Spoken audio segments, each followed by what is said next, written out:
नमस्ते। मैं डॉक्टर निमेश शेलर, वरिष्ठ स्त्री रोग तज्ञ और test tube baby expert, Gujarat के सबसे पहले टेस्ट ट्यूब बेबी से पैदा हुए बच्चे का प्रणेता हूं मैं। और आपके समक्ष आज मैं बात करूंगा फैलोपियन ट्यूब के हिसाब से, फैलोपियन ट्यूब के लिए। ये फैलोपियन ट्यूब क्या होती है? हर एक स्त्री के शरीर में बच्चेदानी के साथ, जिसको अंग्रेजी में वूम कहते हैं, यूट्रस कहते हैं, बच्चेदानी के साथ जुड़ी हुई ये नलिकाएं होती हैं। इसको स्त्रीबीज नलिका के नाम से भी जाना जाता है। और ये स्त्रीबीज नलिकाएं दो होती है, एक राइट और एक लेफ्ट, एक दाएं होती है, एक बाएं होती है। और इन स्त्रीबीज नलिका का संपर्क होता है अंडपिंड के साथ। स्त्रीबीज जो बनाने वाला अंडपिंड है, ओवरीज जिसको कहते हैं हम, तो एक दाहिने होता है, एक बाहिने होता है। और ये दोनों ट्यूब्स ऐसी होती है कि वो काफ़ी 3 से 4 सेंटीमीटर तक की हो सकती है, 5 सेंटीमीटर तक जा सकती है। और उनके अग्रिम अंत पर जैसे हमारी जो उंगलियां होती है, उसी प्रकार की उनकी उंगलियां होती है, जो स्त्रीबीज जैसे अलग होता है स्त्री अंडपिंड से, उसको पकड़ने में सक्षम होती है।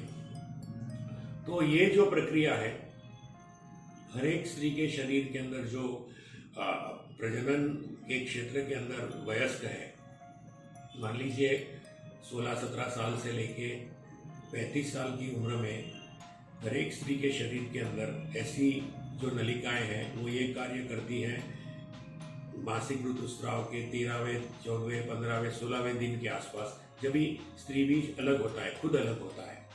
और ये स्त्रीबीज को अपनी क्षमता नहीं है कि वो अब खुद अपने गति से प्रयाण कर सके। वो एक स्थिर बीज होता है। जो पुरुष बीज, जो शुक्राणु है, उसकी स्थिति बिल्कुल अलग है। शुक्राणु जो है वो, उसका एक मस्तिष्क होता है, फिर उसका नेक होता है और बाद में पूंछ होती है। तो ये जो है, जो पूंछ उसको गति देती है, लेकिन स्त्री बीज को एक गति नहीं मिलती। तो गति कौन देता है? गति देने वाली है ये फैलोपियन ट्यूब्स, और या ये स्त्रीबीज नलिका जो हम कहेंगे हमारी हिंदी भाषा में। तो स्त्रीबीज नलिकाएं जो है वो अपनी उंगलियों से ये स्त्रीबीज को उठा लेती है, जो अलग हुआ है स्त्री अंडपिंड से, और अलग हुए स्त्रीबीज को वो खुद अपने ट्यूब के अंदर वो ले लेती है।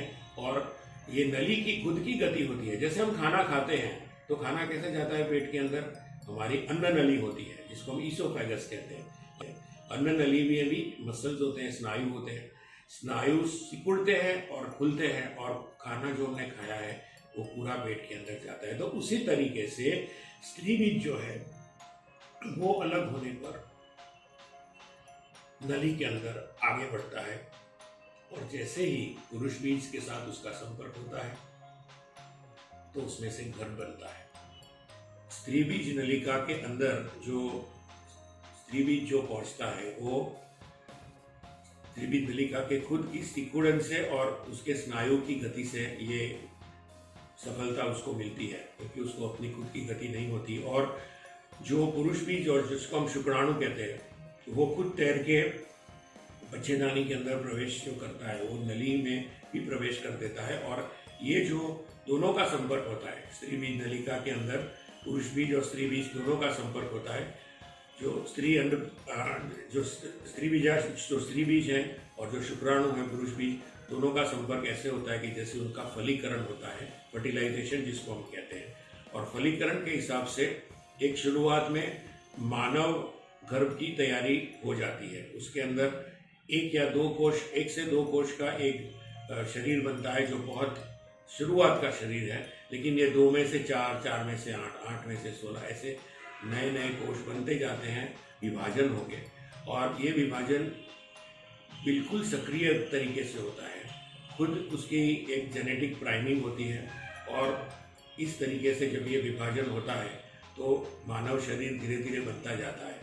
5वें-6ठे दिन के बाद, फलीकरण के बाद, ये गर्भ जो है वो आ जाता है बच्चेदानी के अंदर। और इसको बच्चेदानी के अंदर लाने में भी ये फैलोपियन ट्यूब या स्त्रीबीज नलिका का बहुत महत्वपूर्ण योगदान है। तो फिर ये बच्चेदानी के अंदर जैसे ही गर्भ आता है, वो वहाँ पे टिक जाता है। शुरू होती है गर्भावस्था, जिसको हम इम्प्लांटेशन कहते हैं, और प्रेगनेंसी की शुरुआत ऐसे होती है। तो ये हमने बताया कि फैलोपियन ट्यूब क्या है, उसका क्या, कैसी सक्रिय रहती है, उसका क्या काम है, ये आपको मैंने समझाया है।